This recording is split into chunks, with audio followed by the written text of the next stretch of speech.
마키아벨리는 그 르네상스 시대 이탈리아 도시 중의 하나인 피렌체 사람입니다. 그가 군주론이라는 책을 썼는데 나라가 번영하고 백성들이 안전하기 위해서 지도자는 어떤 사람이 되어야 하는가 하는 그런 책입니다.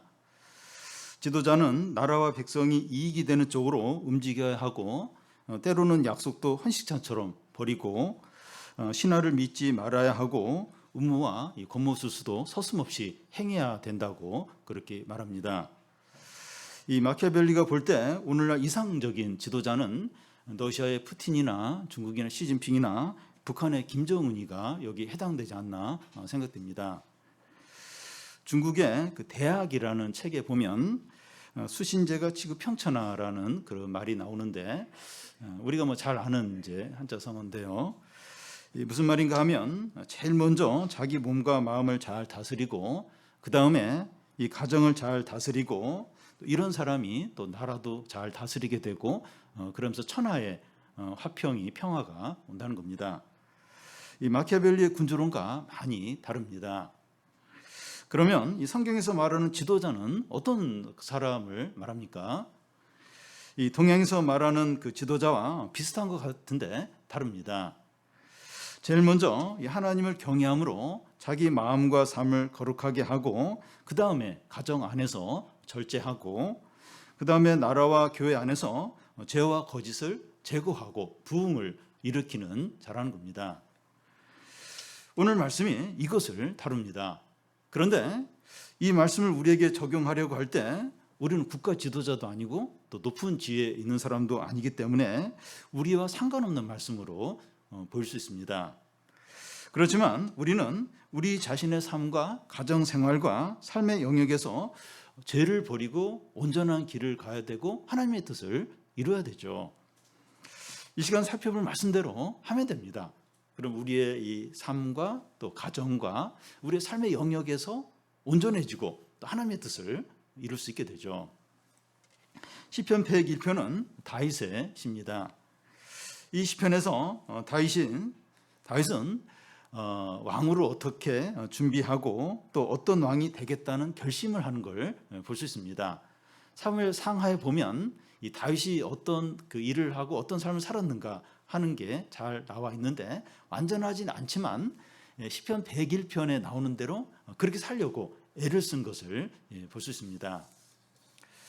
이 시간 우리들도 이 시편의 말씀을 함께 나누면서 우리 자신과 가정과 삶의 영역 안에서 온전하게 사시기를 바랍니다. 먼저 이 하나님을 찬양하는 것의 의미입니다.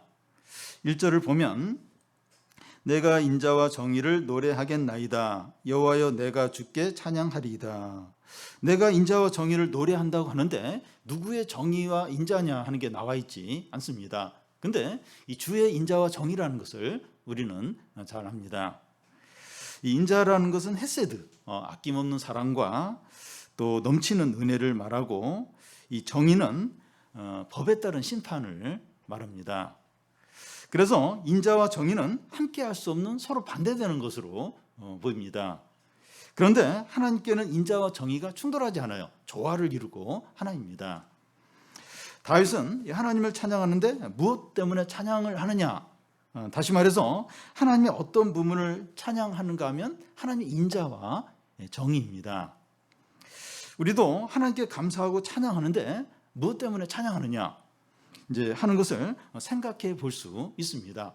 우리가 이제 찬양을 이제 할 때가 있어요. 찬양을 할 때가 있는데, 그러니까 뭐 복음성가나 찬송가를 찬양하는 이제 그런 의미 말고 막 하나님을 찬양할 때가 있어요. 감사합니다, 하나님.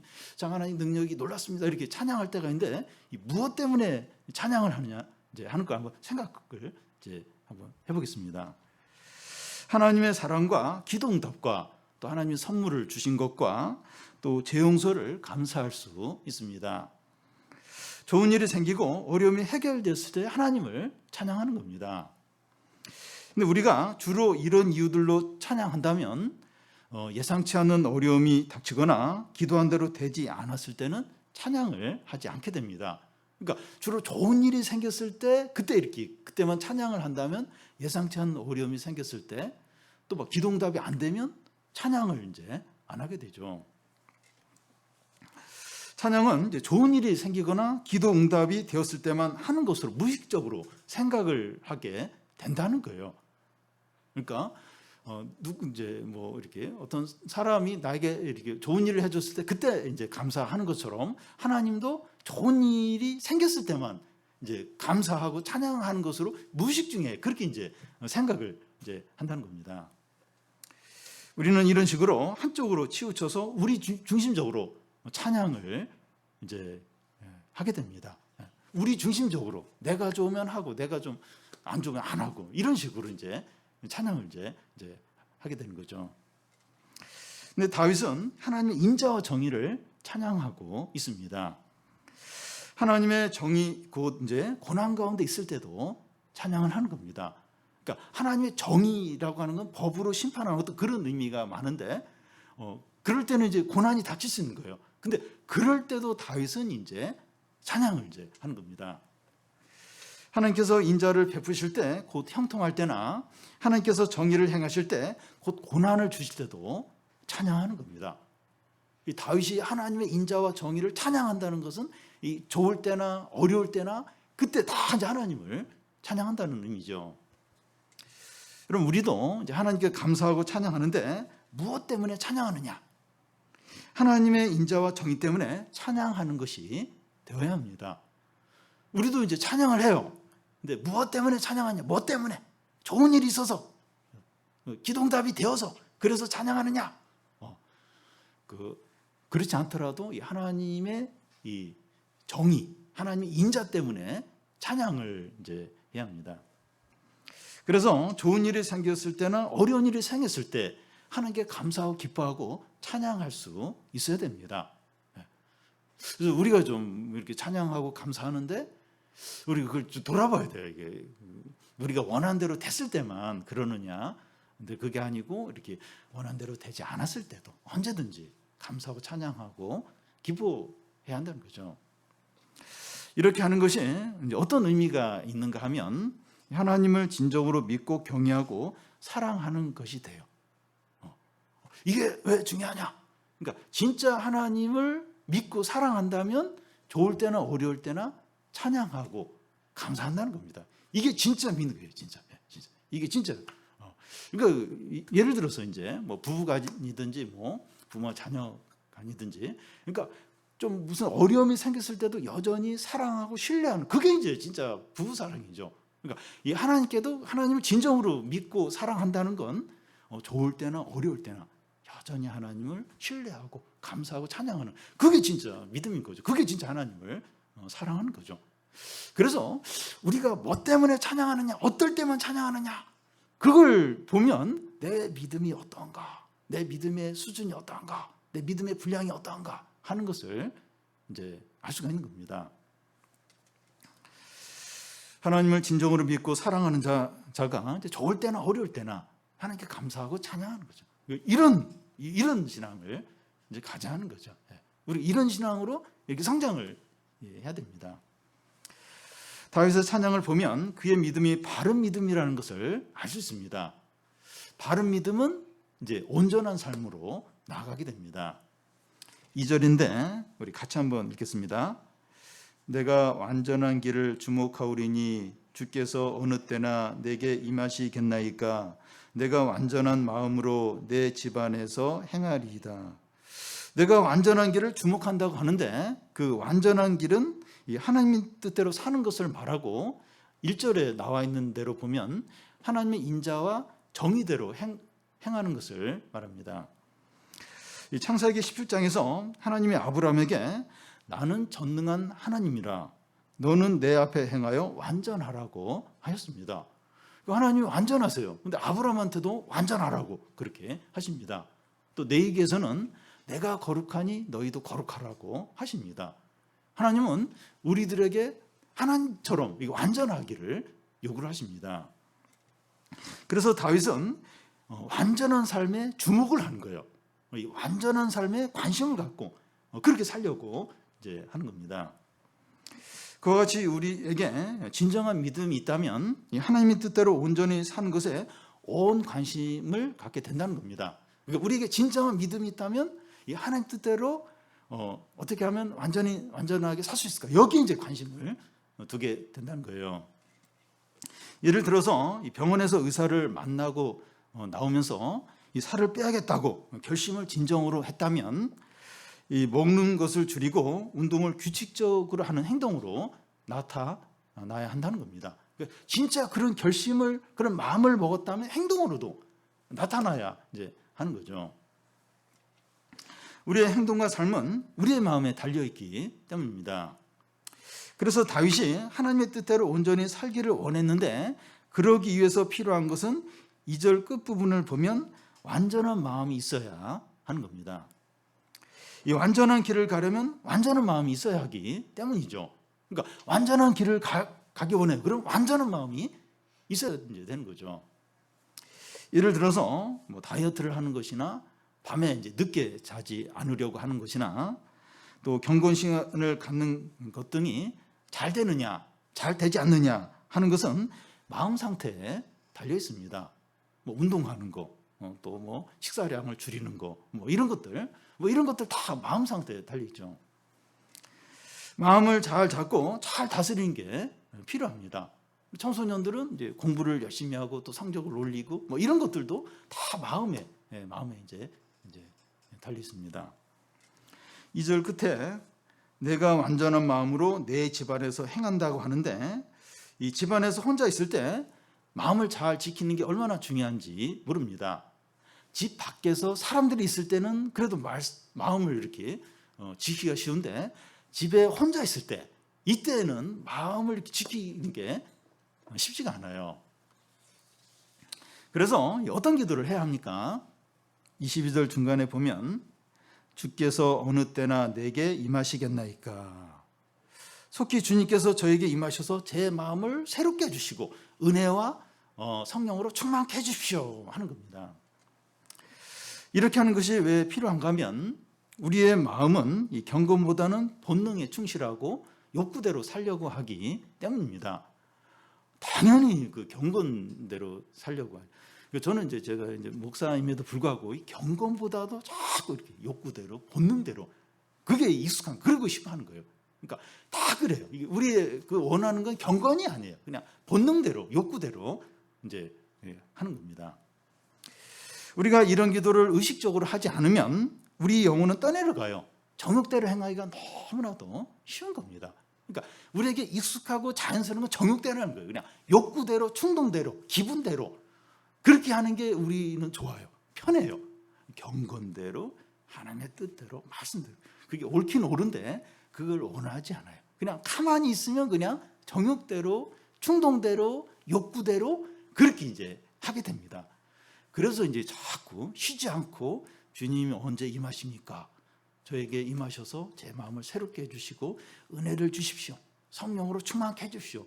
이런 기도를 해야 하는 겁니다. 그러지 않으면 어느 순간인가 떠내려가요. 그 마음이 완전해지지가 않아요. 그러면 또 완전한 삶을 못 사는 거죠. 온전한 삶을 못 사는 거죠. 그래서 자기를 믿으면 안 되고 뭐 예배 드린 걸 믿으면 안 되고 신앙 경력도 믿으면 안 되고 직분도 믿으면 안 되고 그냥 매일매일 주님 죄인입니다. 저는 이렇게 정욕대로 욕구대로 사는 걸 너무 좋아합니다. 죄를 너무 좋아합니다. 주님 불쌍히 여기십시오. 그래서 계속해서 이렇게 기도해야 돼. 그거밖에 없어요. 다음은 그 완전한 길을 어떤 식으로 가느냐 하는 거예요. 완전한 길을 이제 가야 되는데 하나님 그걸 원하시는데 어떤 식으로 가느냐 하는 겁니다.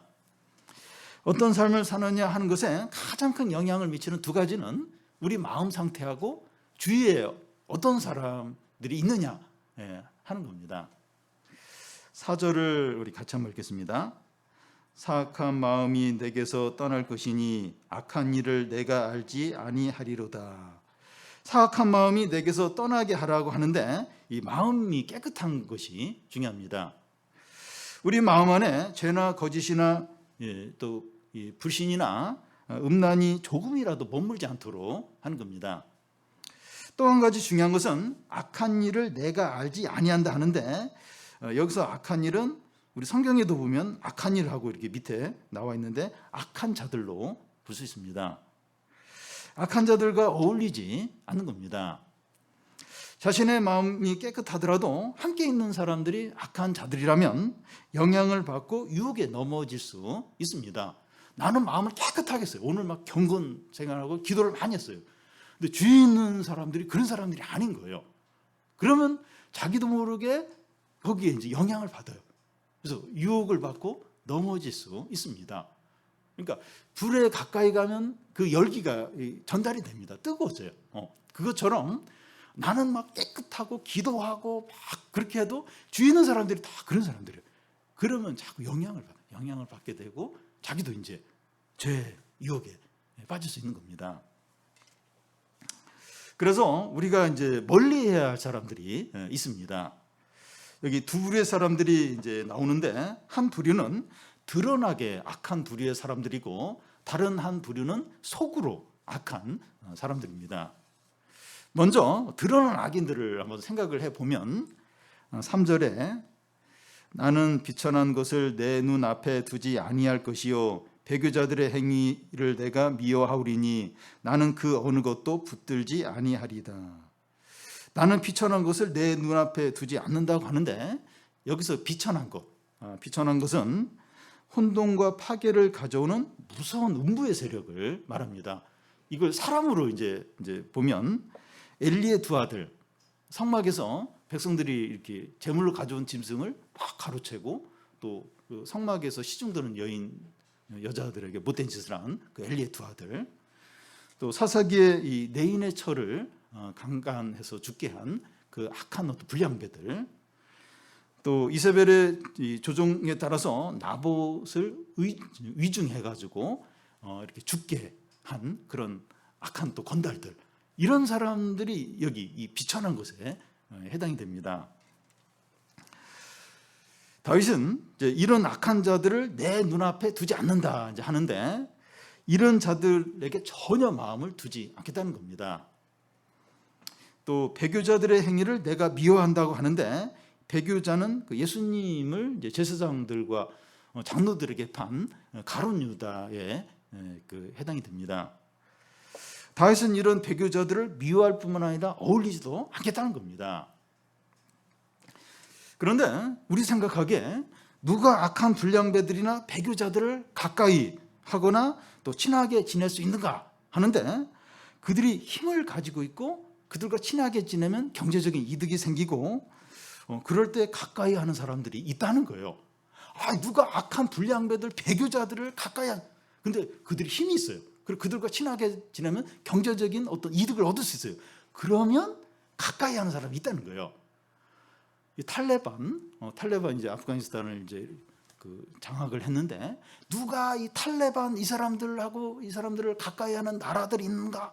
근데 가까이 하려고 하는 나라들이 있어요. 지금 눈치 봐서 잘 못하고 있지. 뭐 중국이나 뭐 러시아나 이런 나라들은 이렇게 가까이 하려고 하는 거예요. 왜냐하면 그들과 가까이 하면 경제적인 이득을 얻을 수 있고 또 아프가니스탄에 또 지하 자원 이런 게 있다 그래요. 근데 그런 걸 또 이제 그 이용할 수 있으니까, 그러니까 이제 또 막 이렇게 가까이 이제 하려고 하는 거죠. 근데 성도들은 이런 자들이 막 큰 힘을 갖고 있거나 또 그들과 친해져서 경제적인 이득을 얻을 수 있거나 또 그들이 위협을 가해 온다 하더라도 그들에게 마음도 주지 말고 어울리지도 말아야 합니다. 그러니까 세상 사람들은 그래요. 이득이 되면 참 못된 사람이다 이런 그걸 알면서도 이렇게 가까이 해요. 왜냐하면 이득이 되니까. 근데 성도들은 그렇게 하면 안 된다는 거예요. 이득을 얻으려고 또 그 사람들이 막 위협을 하니까 어쩔 수 없이 친하게 지내고 그렇게 하면 안 된다는 거예요. 우리가 그들과 어울린다고 하는 것은 그들의 죄악과 범죄를 지지해 주는 게 되고, 우리도 그들의 죄에 간접적으로 동참하는 것이 되기 때문입니다. 성도가 멀리해야 될 또 하나의 부류의 사람들은 속으로 악한 자들입니다. 5절을 우리 같이 한번 읽겠습니다. 자기의 이웃을 은근히 헐뜯는 자를 내가 멸할 것이요 눈이 높고 마음이 교만한 자를 내가 용납하지 아니하리로다. 세 부류의 사람들이 나오는데, 자기 이웃을 은근히 헐뜯는 자와 또 눈이 높은 자와 마음이 교만한 자입니다. 이런 사람들은 악한 불량배들이나 이 배교자들이 아니기 때문에 겉으로는 이렇게 문제로 보이지 않을 수 있고, 외적으로 잘 갖추고 사회적인 지위가 있고 우리에게도 우호적일 수 있습니다. 그러니까 드러나게 악한 불량배들은 보여요. 이게 참 진짜 나쁜 사람이다 보여서 이제 이렇게 멀리하기가 쉬운데, 이 속으로 악한 사람들은 이렇게 겉으로는 멋져 보이고 또 이렇게 사회적인 지위도 있고 또 경제력도 가지고 또 우리에게 잘해주려고 하는 그런 사람일 수 있다는 겁니다. 그들은 겉으로 선하고 이제 멋지게 보일 수 있는데 속으로는 악한 자들이죠. 먼저 그 이웃을 은근히 이제 헐뜯는 자인데, 이 헐뜯다고 하는 것이 중상하는 것을 말합니다. 이 중상모략하는 것은 코로나처럼 치명적인 전염병과 같습니다. 중상하는 자는 세 갈래의 혀를 가진 자라고 말하는데, 이 중상하는 자와 중상을 듣는 자들과 중상이 대상이 되는 사람에게 큰 해를 끼치게 됩니다. 그래서 중상이라서 엄청나게 나쁜 어떤 그런 것을 하는 사람을만 말하는 것이 아니라, 이 다른 사람의 약점이나 허물을 이야기하면서 즐거워해요. 또 조롱을 하고 멸시하는 것을 말합니다. 두 번째는 눈이 높은 자인데 마음이 교만한 자를 말합니다. 마음이 교만하면 거만한 태도로 다른 사람들을 대하게 됩니다. 특히 낮은 지위에 있거나 약한 자들에게 거만하게 대하는 거죠. 쉽게 말해서 갑질을 이제 하는 겁니다. 세 번째는 교만한 자인데, 이 교만하다는 그 히브리어의 의미가 마음이 넓다 하는 의미입니다. 여기서 마음이 넓다는 것은 좋은 의미가 아니라 이 욕구의 광대함이나 욕심이 끝없이 많은 것을 가리킵니다. 마음이 넓은데 이게 욕구나 욕심이 엄청난 것을 이제 가리켜요. 인기나 외모나 부동산이나 사회적인 지위나 이 성공에 대한 욕심이 끝이 없을 수 있어요. 이게 이제 욕심이 많은 거죠. 욕심. 끝이 없는 것을 말합니다. 이 세 부류의 사람들은 우리가 이제 또 여기에 속할 수가 있어요. 속할 수 있는데, 이 겉으로 볼 때 악인으로 보이지 않을 수 있어요. 그런데 다윗은 이런 자들을 멸하겠다고 해요. 이것은 하나님이 다윗을 통해서 심판을 하시겠다는 거죠. 이 세 부류의 사람들 우리가 속할 수도 있어요. 우리가 이런 사람일 수 있어요. 그런데 하나님은 이런 사람들을 멸하겠다고. 겉으로 볼 때는 사회적 지위도 있고 또 이렇게 멋져 보이고 괜찮은 사람으로 볼 수 있어요. 근데 속으로는 이제 이런 걸 하는 사람, 하나님이 멸하겠다는 겁니다. 다윗이 이스라엘 왕으로 있을 때 이런 부류의 사람들이 이 다윗과 친하게 지내려고 하는 겁니다. 이런 사람들은 경제력도 있고 사회적인 지위도 있고 또 인지도도 높기 때문에 다윗도 이런 사람들과 친하면 도움을 받을 수 있어요. 이런 힘 있는 사람들이 다윗이 왕으로 있으니까 자꾸 접근을 하는 거예요. 이런 사람들과 같이 친하게 지내면 다윗도 이제 유익을 이제 얻을 수 있죠. 그런데 외적으로 이런 사람들을 분별하는 게 쉽지가 않아요. 그러니까 속으로 악한 사람들, 겉으로는 잘 안 드러나니까 이게 그런 사람인지 어떤 사람인지 분별하기가 어려운 겁니다. 요즘 대선 전국인데 여야 이제 대선 후보자들이 지지율을 올리는데 올인을 하고 있습니다. 이런 가운데서 유력 후보자들은 이 사회적인 유력 인사들을 이제 유력 후보자들에게 사회에 이제 그 중요한 사람들이 이제 접근을 하고 있습니다.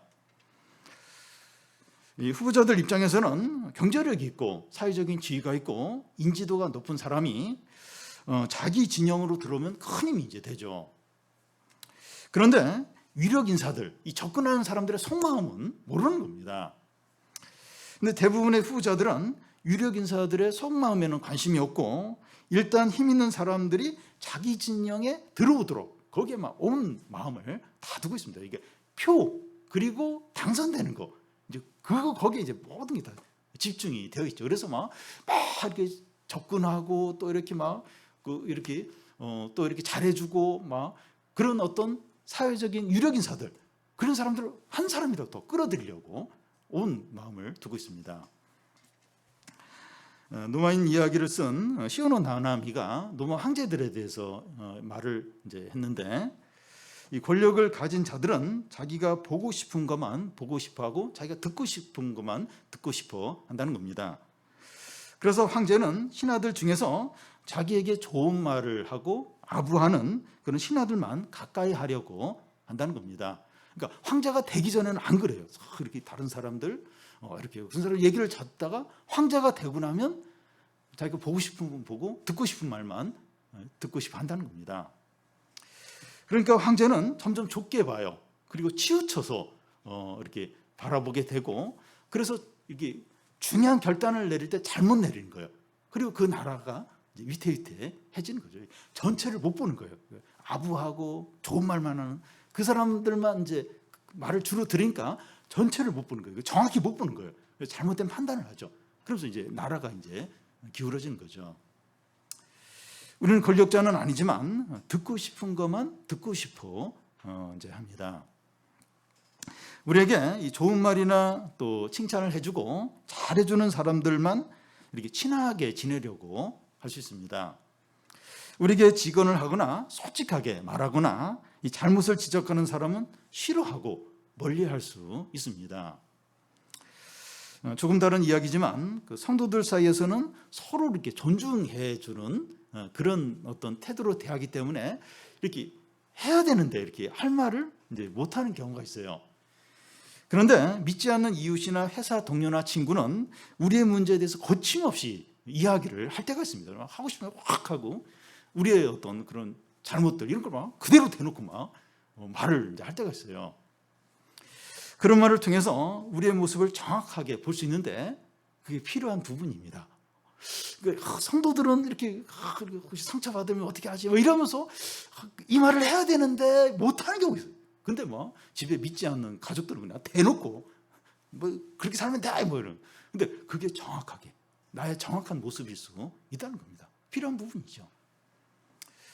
다윗은 겉으로 잘 갖추었지만 다윗과 친하게 지내려고 하는 이 중상하는 자들과 교만한 자들과 욕심이 가득한 자들을 어떻게 합니까? 멸하고 용납하지 않겠다는 겁니다. 아무리 막 이렇게 힘 있고 나를 도와줄 것 같다 할지라도 중상하는 자들, 또 욕심 있는 자들, 교만한 자들을 멸하겠다는 거예요. 그들을 용납하지 않겠다는 겁니다. 우리는 다른 성도들이 우리의 약함을 알고 격려해주는 말과 이 아부하는 것을 구별을 해야 합니다. 아부나 거짓된 칭찬은 거부해야 됩니다. 문제는 우리가 듣고 싶은 것만 들으려고 하는 겁니다. 다른 의견이나 반대하는 말이나 잘못을 지적하는 말은 듣고 싶지 않아 합니다. 그게 막 옳고 나한테 꼭 그 상관없이 나를 이제 지적한다, 나를 뭐라고 이제 야단쳐 이러면 무조건 이제 듣고 싶어 하지 않는 그런 경향이 있어요. 하지 마라, 그만하라고 막 그렇게 할 때가 있습니다. 우리가 나이가 들어가고 지위가 올라가면 올라갈수록 이런 경향이 더 강해집니다. 그러니까 나이가 들면 들수록 생각이 다 굳어져요. 점점 굳어져 갑니다. 그리고 이렇게 어떤 싫은 소리, 뭐 이렇게 그런 소리 안 듣고 싶어하는 게 점점 강해져요. 사회적인 지위가 올라가면 올라갈수록 점점 이렇게 그럴 수 있습니다. 저에게도 좀 그런 게 있는 것 같아요. 제가 부목사일 때는 안 그랬는데 담임 목사 되고 나서 약간 이렇게 그러게 좀 이렇게 저 안에서도 이 발견이 됩니다. 잘못하면 주위에 이제 아부하는 사람들만 있고 직언하는 사람들은 다 떠날 수 있어요. 이것을 방지하기 위해서 필요한 게 뭡니까? 우리가 사람들 관계에서 겸손해야 돼요. 그리고 어떤 다른 의견을 이야기하는 사람에 대해서 그런 의견을 존중을 할 수 있어야 됩니다. 굉장히 중요한 부분이에요. 이렇게 겸손과 다른 사람을 존중하는, 특히 반대되는 의견, 다른 의견, 뭐 직언을 하는, 마음이 상하죠. 이렇게 싫어요. 근데 그런 의견을 존중하고 또 이렇게 사람 관계에서 겸손. 자꾸 이렇게 우리 생각을 해야 돼. 생각을 하고 자꾸 자신을 돌아보고, 그게 이제 필요합니다. 그래야 우리의 마음과 신앙도 건강해지고 사람과의 관계도 바른 관계가 되고 하나님의 뜻대로 온전히 이제 살 수가 있죠. 이게 굉장히 이제 중요한 부분입니다. 그러면 성도는 어떤 사람을 가까이 해야 됩니까? 방금 전까지 이제 멀리 해야 될 사람, 막 이런 사람 봤는데 어떤 사람을 가까이 해야 합니까? 6절, 7절을 보면 우리 한 절씩 교대로 읽겠습니다. 내 눈이 이 땅에 충성된 자를 살펴 나와 함께 살게 하리니 완전한 길에 행하는 자가 나를 따르리로다.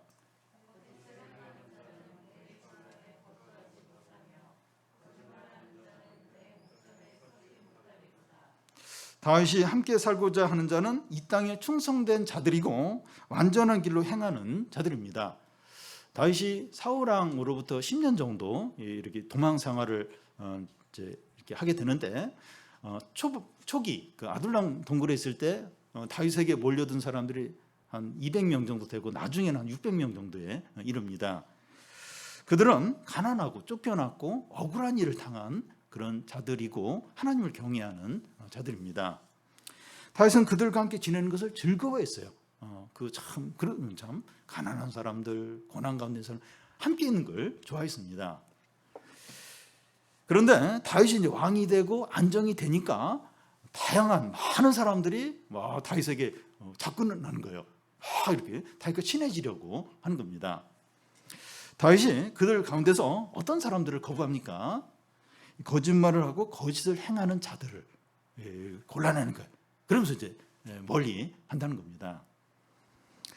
사울 왕이 이제 길보아 산에서 세 아들과 함께 전사를 하게 되는데 한 아말렉 사람이 이 사울 왕의 왕관과 팔찌를 가지고 다윗에게 옵니다. 그러면서 하는 말이 사울 왕을 자기가 죽였다는 거예요. 그리고 이 다윗 왕을 위해서 내가 이것을 가져왔다고 하면서 왕 앞에 이렇게 다윗에게 이렇게 가져오면서 거짓말을 합니다.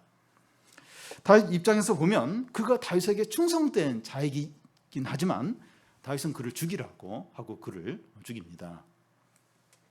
요한계시록 22장에 보면 하나님 나라에 들어오지 못하는 자들이 쭉 나오는데 그 중에 한 부류의 사람이 거짓말하는 자들입니다. 우리 자신도 거짓말하면 안 되지만 이 거짓으로 아부하는 사람을 가까이 하지 않아야 합니다. 그런 사람들을 가까이 하는 것이 경제적인 이득이 되고 또 재밌고 또 여러 가지 도움이 된다 할지라도 가까이 하지 말라는 거예요. 물론 이제 그 주위에 보면 진실하고 정직한 사람들만 있는 게 아니에요. 그러니까 이 거짓말 하는 사람하고 이렇게 가까이 하지 않으려면 지구를 떠나야 될지 몰라요. 그 얘기가 아니라 그러니까 친하게 지내지 말라는 거예요. 그런 사람들 친하게 지내고 그러니까 이렇게 그냥 이렇게 지내는 게 있잖아요. 그리고 친하게 지내는 건 또 좀 다르잖아요. 그러니까 친하게 지내지는 말라는 겁니다. 왜냐하면 그들과 같이 어울리다 보면 죄에 빠지고 같이 망할 수 있기 때문입니다. 근데 주로 거짓말하는 사람들이 좀 이렇게 진실하지 못한 사람들이 뭔가 이렇게 이득이 있어요. 재밌기도 하고 도움이 되기도 하고 특히 정직하고 신실한 사람은 힘이 없어요. 돈이 없거나. 근데 막 거짓말하고 이런 사람들은 돈도 있고 또 힘도 있고 그러니까 그런 사람을 가까이 하는 게 이득이에요.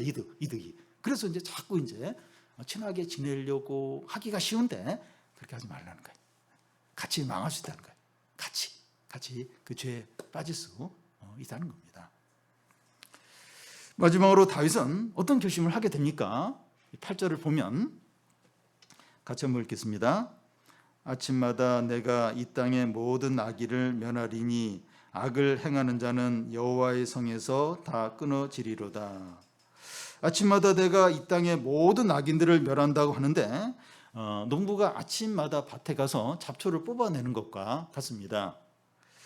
고대에서부터 현재까지 공식 재판은 아침부터 주로 열리게 됩니다. 다윗은 악과 죄와 불의와 거짓을 제거하는데 미루지 않겠다는 겁니다. 그리고 악을 행하는 자는 여호와의 성에서 다 끊어진다고 하는데 여호와의 성은 예루살렘을 가리킵니다. 다윗은 예루살렘 안에서 악한 자들을 쫙 없애겠다고 하는 겁니다. 그런데 다윗은 이렇게 행하지 못했어요. 다윗 자신도 허물과 죄가 있어서 하나님의 징계를 받기도 했습니다. 그의 아들 솔로몬은 처음에는 잘 출발을 했는데 중간부터 막 우상 숭배에 빠지고 하나님을 떠나기도 했습니다. 그러면 누가 이런 심판을 행하게 됩니까? 진정한 왕이신 예수 그리스도죠. 예수 그리스도가 세상에 오셨을 때 세례 요한은 예수께서 즉시 그 쭉정이는 불속에 던져놓고 알곡은 창고로 드릴 줄로 기대를 했어요.